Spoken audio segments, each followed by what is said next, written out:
Jesus, meekness, and nonviolence.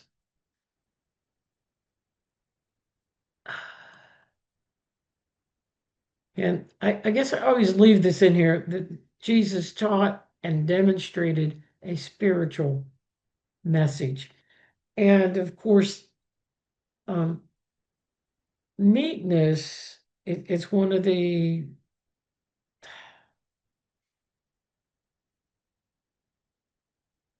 let's see, I can't think of the right word, but it's one of the teachings of Jesus that is, it's just, it has been disputed.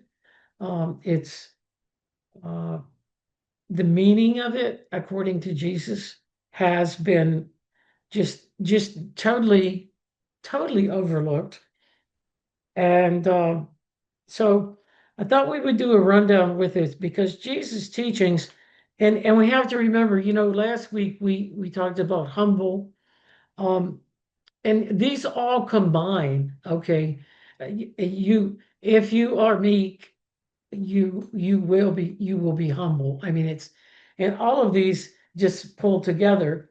But so I thought we would take a look at meekness and where we're at with it and where Jesus stood, and we'll go from there. So traditionally, okay, a meek person, and this is the definition that everybody uses. Uh, Traditionally, someone who was quiet, gentle, and easily imposed upon or submissive. Now, this definition it's what the uh, status quo is, and there's not a whole lot of attention paid to meekness not being weakness. So, other than this traditional definition, meekness is not weakness. It is not the absence of strength, but rather the wise and controlled use of it. It is like a powerful war horse that responds to the slightest touch of its rider. Now, the meek are not weak or passive individuals who allow others to walk all over them. They are strong, but choose not to use their strength to dominate or control others. A much more meaningful and accurate definition. Okay.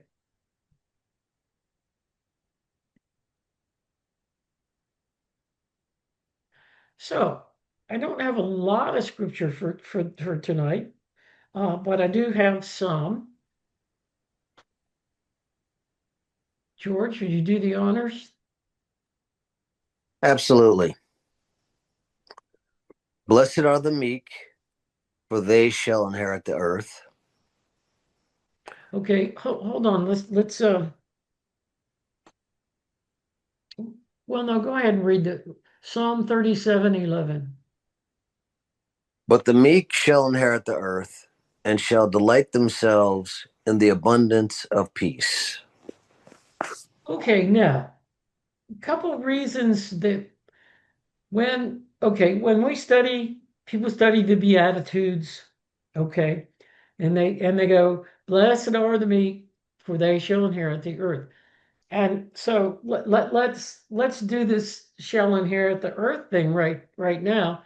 But and because basically you think about it, and what it means is, okay, the meek did not go off to war and get killed, basically. Okay. And so the tradition was and the law was that if a man goes out and he dies in the field, um, well, sometimes if he has, family and brothers and all that, they shall inherit. If not, um, if not, then didn't go to the women now. No, no. But if not, then um the I don't know what the managers, the caretakers of the of the deceased one would inherit. And so we don't, okay, and then we don't go past that. Okay, wow, okay, blessed are the, because they'll inherit the earth. Well, there's more to it than that. And so now when we look at this, we look at Psalm 37:11. Now, what does that tell us? It tells us one more time that the Beatitudes, that we call them the Beatitudes, didn't call them the Beatitudes in the Old Testament, but the meek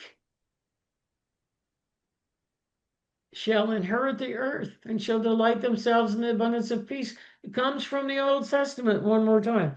And I'll tell you what, I didn't put them all in here, but um, from the Old Testament. But the meek, uh, it's there all the time. Meek, we need to be meek. Okay. Now I do have this one proverb that kind of makes, okay. A man's pride shall bring him low, but his meekness shall add to his honor. Okay, and so remember, I told you the meekness and the humble, it, they're all entwined. There's no question about it. But here again, it's a proverb from the Old Testament. Clearly, clearly what Jesus taught.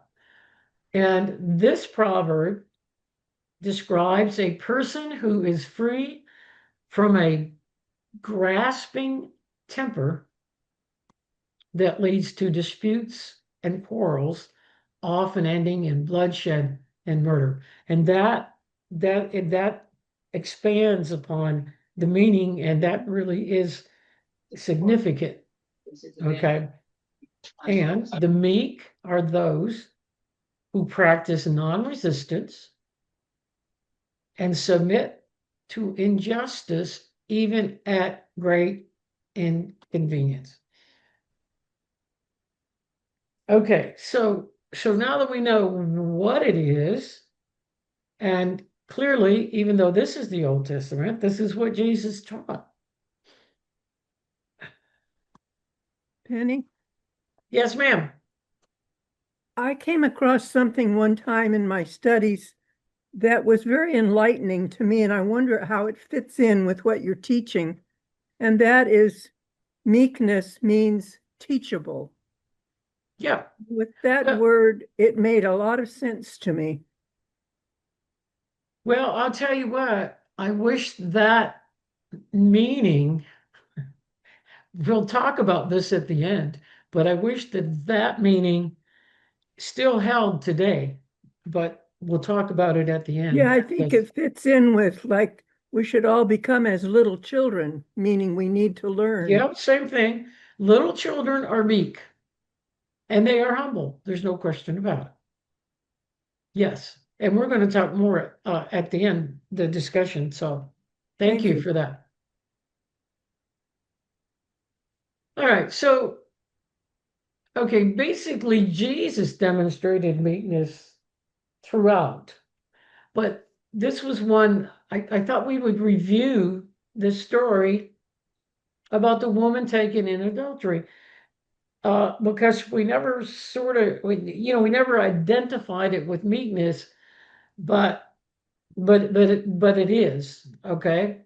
So I thought we would just, it's only like 11 verses, and I thought we would just review it. And knowing what we've just said, that meekness is, um, Just think about Jesus here in this story. Then the scribes and the Pharisees brought a woman who was caught in adultery, and they made her to stand in the midst. And they said to him, Teacher, this woman was caught openly in the act of adultery. Now in the law of Moses, it commanded that women such as these should be stoned. But what do you say? They said that this to tempt him, that they might have a cause to accuse him. While Jesus was bent down, he was writing on the ground. When they were through questioning him, he straightened himself up and said to them, He who is among you without sin, let him first throw a stone at her. And again, as he bent down, he wrote on the ground. And when they heard it, they left one by one, beginning with the elders. The woman was left alone in the midst. When Jesus straightened himself up, he said to the woman, Where are they? Did no man condemn you? She said, No man, Lord. Then Jesus said, Neither do I condemn you. Go away, and from henceforth do not sin again. Okay, now I just made a little comment down here. Meekness requires wisdom. Now, why is this show Jesus meekness? Okay, the first thing is because Jesus did not respond, and when asked whether the woman should be stoned, um, and that's one of the first things when you talk about. I think we'll probably talk about turning the other cheek and meekness stuff, but one of the very first things to show meekness is shut your mouth. Do not respond. Because in this case, they were trying to get Jesus. They were trying to get him. If Jesus was on the fence, because if he said yes, then that woman would have been stoned. And if he said no, then they would have still continued to come after him, and you don't know what kind of situation it was. So he just didn't respond. And remember, he doodled on the ground. So that's one of the reasons that this story, we don't usually see it as him demonstrating meekness, but he did. And he didn't argue. I mean, think about wow, think about today when it's like, well, don't you think so and so should be this or that? And think about the arguing and all of that. It goes back and forth. But no, Jesus didn't argue, just made a statement and avoided violence through this meekness and wisdom. Um, it's um it's just so interesting to me. But anyway, and Jesus demonstrated this throughout because the Pharisees and the scribes were always after him, just about everything. Because remember, some of Jesus' teachings uh, were kind of opposed to um, the traditional things. So anyway, clearly Jesus demonstrated meekness, and he taught meekness beyond just that. Okay, they would inherit the meek would inherit. Okay, so that just brings us to nonviolence. And now the definition here, I just put of nonviolence is the use of peaceful means, not force, to bring about political or social change. Um, and I just always find this topic very interesting. And so there's going to be a little bit of history here. Um, but hopefully it will make some sense, um, and then we'll see. Okay.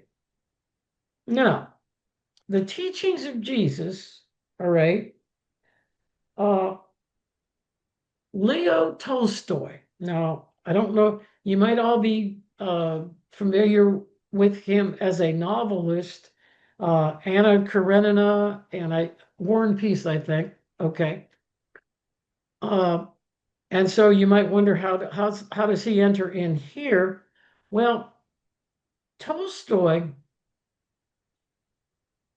uh, at whatever period in his life, he was a little bit older, I think.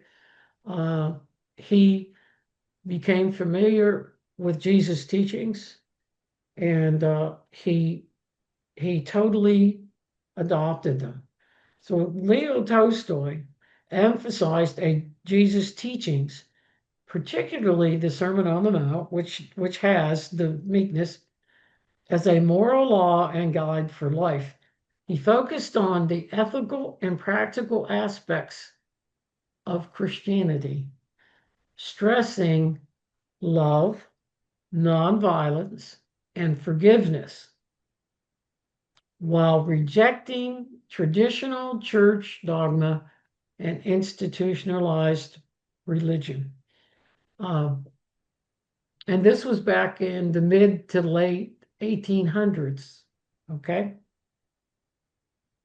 For Tolstoy, the core of Jesus' message was about living a life of love, compassion, and non resistance to evil, which he believed would lead to individual and societal transformation.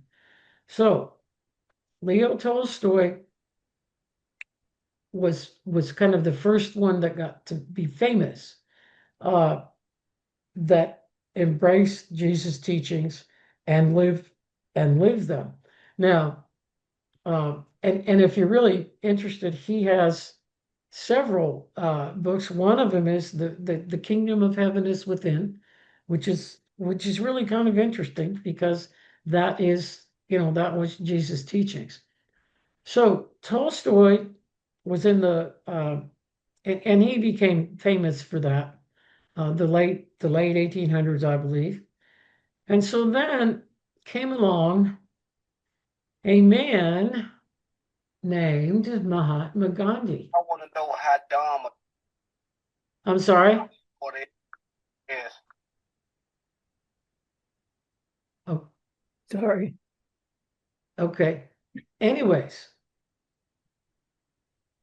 Mahatma Gandhi held a deep respect for Jesus Christ and his teachings. Now remember, Gandhi was from India, okay? And I'm not sure, I think he whether he was a Hindu or whatever, but for him it didn't really matter. Okay, particularly the Sermon on the Mount, which he described as deeply moving. Now, he um, he had studied and gotten a hold of Leo Tolstoy's teachings, okay, and he adopted them and used those teachings. Now, and so what is significant?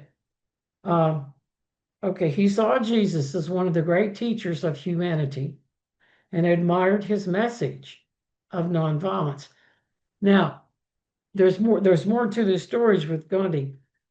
Gandhi freed India from British rule, never fired a shot. There were no shots fired, but through his teachings, I think I don't remember, I think in the news, and I don't have the date here, but he would go on fasts and whatnot. But the key is that he used those teachings of Jesus. He read Tolstoy and he freed India from from the British, and he did also in South Africa.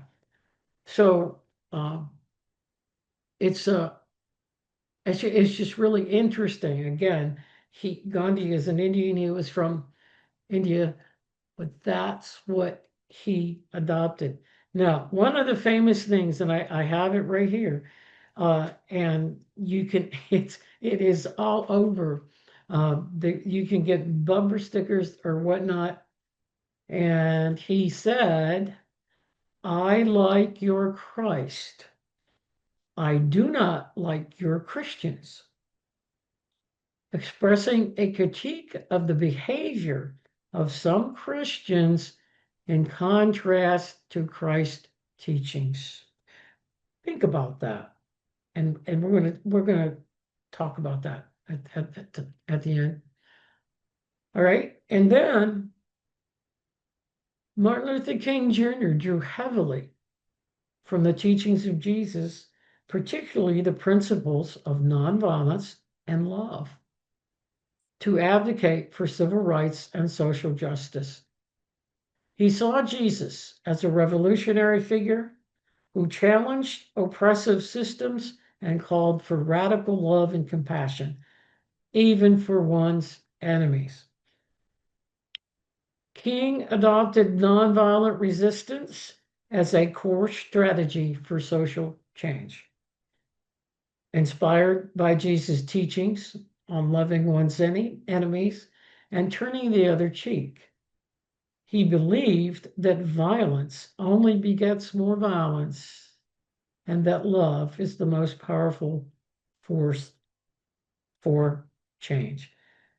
And there are stories that I have read about not Martin Luther King Jr.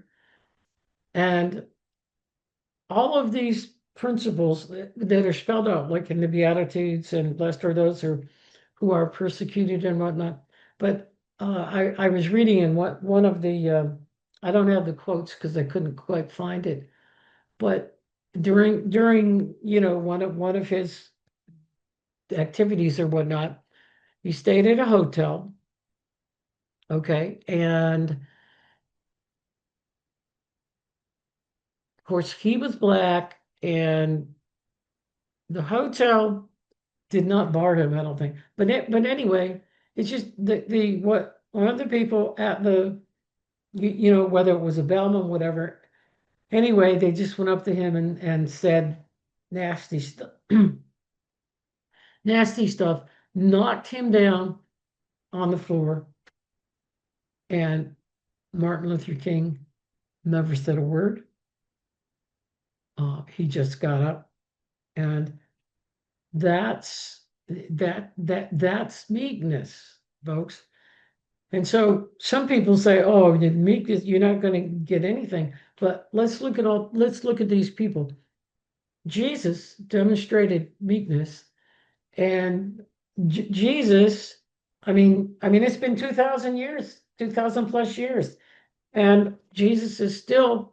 Well, we still see his teachings, but we don't see a whole lot of practice of them.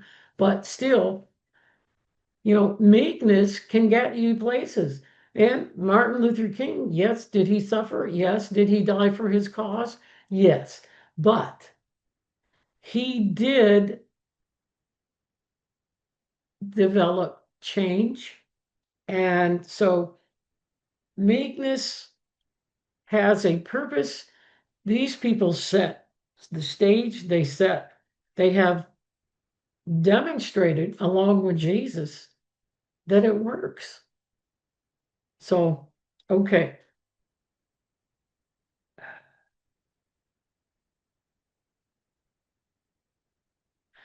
And let's hear from Dr. Lamsa one more time. Dr. Lamsa says, the social order that leads to the kingdom of God cannot be governed by human laws, dictatorships, or militarists, or by ideologies that rely on force, but only by meek men, the peacemakers, who are the apostles of the Christian gospel. And this he emphasized this everywhere. All the forces of this world cannot establish the reign of justice without reliance on the inner forces that emanate from the soul, the forces of the spirit.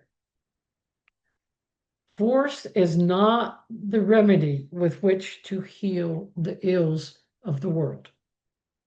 Force must be constantly be reinforced. And what must be constantly reinforced is weak. These are Dr. Lumps's famous saying about weak. And one of the things that we didn't have, I didn't type out with the definitions of meekness and whatnot. But here he is meekness, and it's like, well, how did these people, um, Jesus, how is it that they could be weak and carry, and it rests with the guidance of God, guidance of spirit. Um, and if you part of being, or part of meekness, is listening to God and following what he says. So that's part of it. Okay, now that's enough on that. And once again, thank you for your contributions. And okay, I think most of you have this book, but I every time I pick up this book, even though I've gone through it 100 times, I always learn something. So, Kingdom of Heaven on Earth, it's one of Dr. Loms's writings, and it's available on Amazon, both ebook and paperback. So, all right. So now, here we go, and I hope we can talk about this, because it just really bothers me. Okay, the positive nonviolent way of meekness, okay, has been taught for thousands of years. You see that. It was in the Old Testament. And it has been taught, but even today, violence, war, violence, it's the preferred way to solve all the ills and wars of this world. And I just kind of always ask myself, why?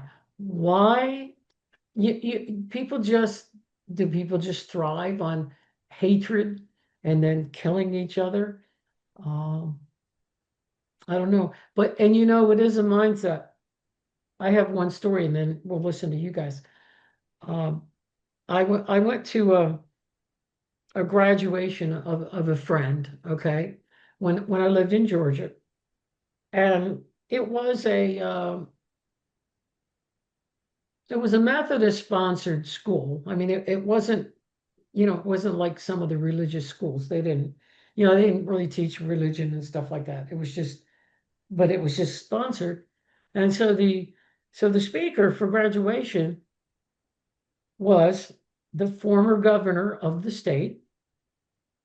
And so he got up there and did all his little doodly things. And he made a statement, and it may not be offensive to you, but I, and I stayed meek. I didn't say nothing, nor did I walk out. But he said, yes, this country, was founded, and we need to continue to defend our country, because they had their gun under one arm and a Bible under the other. And well, like I say, I didn't say anything, and I didn't walk out, but it is the accepted way, to, and